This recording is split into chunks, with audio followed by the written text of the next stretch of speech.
ये कहानी वास्तविक घटना पर आधारित है। राकेश और मिताली दोनों भाई बहन थे। मिताली अपने घर में खाना बना रही थी। रात के करीब 10 बज चुके थे। वह सब्जी बना रही थी। जैसे ही वह नमक डालने जाती है और डब्बा उठाती है, देखती है कि डब्बे में ज़रा सा भी नमक नहीं होता।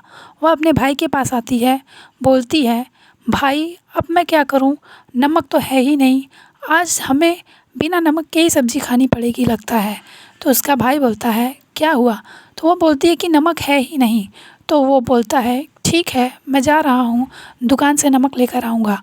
तो मिताली बोलती है, रात हो गई है, इतनी टाइम तो सभी दुकानें बंद हो गई होंगी, कैसे नमक लेकर आएंगे? वह बोलता है, नहीं राजू भाई अपनी दुकान काफ़ी देर तक खोले रहते हैं, मैं उनकी दुकान से नमक लेकर आता हूँ, उसके बाद हम लोग सब्ज़ी खाएंगे। तो मिताली बोलती है, ठीक है जाइए, करीब करीब सब्ज़ी बन ही चुकी है। उसका भाई नमक लेने लालटेन लेकर घर से निकल जाता है। राकेश नमक लेने जा रहा था। वह लालटेन अपने आगे की तरफ करके जा ही रहा था। कुछ देर जाने के बाद उसे ऐसा लगता है कि कोई उसके पीछे चल रहा है। वह पीछे मुड़कर देखता है तो वहाँ कोई नहीं होता। वह लालटेन उठाकर इधर उधर सब जगह देखता है पर कोई नज़र नहीं आता।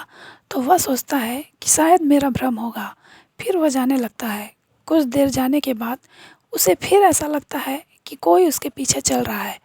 वह झट से पीछे मुड़ता है, देखता है पर वहाँ कोई नहीं खड़ा होता। वह डर जाता है।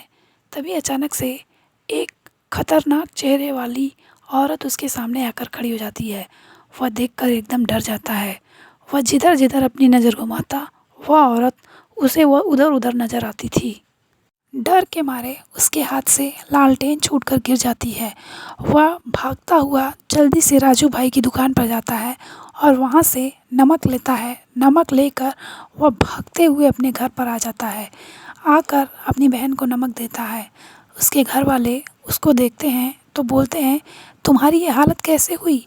तो वह बोलता है कि रास्ते में लड़खड़ा कर लालटेन मेरे हाथ से गिर गई, इसलिए मैं भी गिर गया, इस वजह से मेरी ऐसी हालत हो गई। ऐसी कोई बात नहीं है, चलिए ठीक है हम लोग अब खाना खाएंगे। मिताली जाती है, सब्जी में नमक डालती है और सब लोग खाना खाने बैठते हैं। रात का वक्त हो जाता है, सब लोग अपनी अपनी जगह सोने चले जाते हैं। राकेश बैठा सोच रहा था, लगता है माया वापस आ गई। वह माया ही थी, मुझे पूरा यकीन है वह माया ही थी। तभी रात के करीब आधी रात हो चुकी थी। मिताली को बहुत ज़ोर से प्यास लगती है तो वह किचन में आती है पानी पीने के लिए। वह घड़ा उठाती है पर देखती है कि घड़ा पूरी तरह खाली था। वह सोचती है, लगता है हैंडपम्प चला के ही पानी निकालना पड़ेगा। वह मटका लेकर बाहर जाती है हैंडपम्प से पानी निकालने। वह जाती है, जैसे ही मटका रखकर नल चलाती है, नल से पानी की जगह खून गिर रहा था। वह देखकर डर जाती है। तभी अचानक से उसे कोई पीछे से धक्का दे देता है और वह नल से टकराकर वहीं पर गिर जाती है और मर जाती है। उसकी चीख सुनकर उसके घर वाले दौड़ कर आते हैं। जब तक सब लोग आते हैं वह मर चुकी होती है। सब लोग देखकर उसे रोने लगते हैं कि हमारी बेटी अब इस दुनिया में नहीं रही। फिर दूसरे दिन राकेश के पिता बाहर बैठे थे। अचानक उनके सामने एक साया आकर खड़ा हो जाता है। वह लहराने लगता है हवा में। वह देखकर डर जाते हैं। वह चिल्लाने लगते हैं, बचाओ बचाओ। सभी घर वाले दौड़ कर आते हैं। वह बताते हैं कि यहाँ पर कोई है, कोई है। पर सब लोग बोलते हैं, नहीं पिताजी यहाँ पर तो कोई नहीं है, आपका भ्रम होगा। चलिए ठीक है, चलिए आप अंदर चलिए। सब लोग उन्हें अंदर लेकर चले जाते हैं। उस दिन के बाद वह जहाँ जहाँ जाते वही साया उन्हें हर तरफ नज़र आता। उस साये को देखकर वह अपनी मानसिक संतुलन खोने लगे थे। सब लोग घर वाले एकदम परेशान हो गए थे। कुछ दिन बीत जाता है तो राकेश की शादी हो जाती है एक रोशनी नाम की लड़की के साथ। उस दिन उनकी सुहाग रात थी। राकेश रोशनी का घूंघट उठाता है। रोशनी शर्मा रही थी। वह बोलता है, अरे इतना मत शर्माओ, मैं तुम्हारा पति हूँ, मेरी तरफ देखो। पर वह इतना शर्मा रही थी कि राकेश की तरफ देख ही नहीं रही थी। वह जैसे ही राकेश की तरफ देखती है तो उसकी आंखें एकदम लाल लाल रहती हैं। वह गुस्से में बोलती है, मैं तुम्हें मार डालूँगी, मैं तुम्हें नहीं छोड़ूँगी। राकेश डर के मारे 10 कदम पीछे जाकर खड़ा हो जाता है। वह बोलता है, कौन हो तुम, कौन हो तुम? तो वह बोलती है, मैं माया हूँ। जिस तरह तुमने मुझे मारा, अब मैं तुम सबको मार डालूँगी। मैं किसी को नहीं छोड़ूँगी। अपनी मौत का बदला मैं लेकर रहूँगी। राकेश पूरे गांव वालों के सामने, सरपंच के भी सामने एक दिन माया की सच्चाई बताना शुरू करता है कि माया एक नाचने वाली थी, किस तरह से वह मेरे पीछे पड़ गई थी और मुझसे शादी करने की जिद कर रही थी।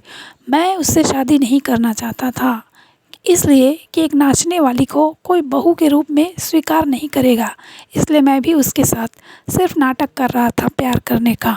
लेकिन वह मेरे पीछे इस तरह पड़ गई थी कि पूछो ही मत। वह बोलती, तुम अगर मुझसे शादी नहीं करोगे तो मैं यह सच्चाई सबके सामने बता दूंगी। तो इसलिए मैंने उसे मार डाला। आज वह मुझे, मेरे परिवार को एक एक करके मार रही है। इसमें बताइए मेरी क्या गलती है? अचानक से पूरे गांव के सामने माया आकर खड़ी हो जाती है। तो वह राकेश का गला दबाकर उसे अपने नाखूनों से नोच नोच कर मार डालती है। और रोशनी यह सब देख रही थी। उसकी नज़रों के सामने उसका पति मर जाता है। राकेश पूरी तरह से मर गया था। सरपंच जी ने बोला, इसमें तो राकेश की गलती थी। उसे जब माया से मोहब्बत नहीं थी तो उसे मारना नहीं चाहिए था। वह उसे मार दिया था, इसलिए उसने अपना बदला इस तरह से लिया। इस कहानी से हमें यह सीख मिलती है कि हमें किसी के इमोशन, किसी के जज्बात के साथ खेलना नहीं चाहिए। रोशनी बहुत पछता रही थी कि मैंने कैसे आदमी से शादी कर ली थी। इस तरह कहानी ख़त्म हो जाती है। अच्छी लगी तो लाइक, कमेंट और सब्सक्राइब कीजिएगा।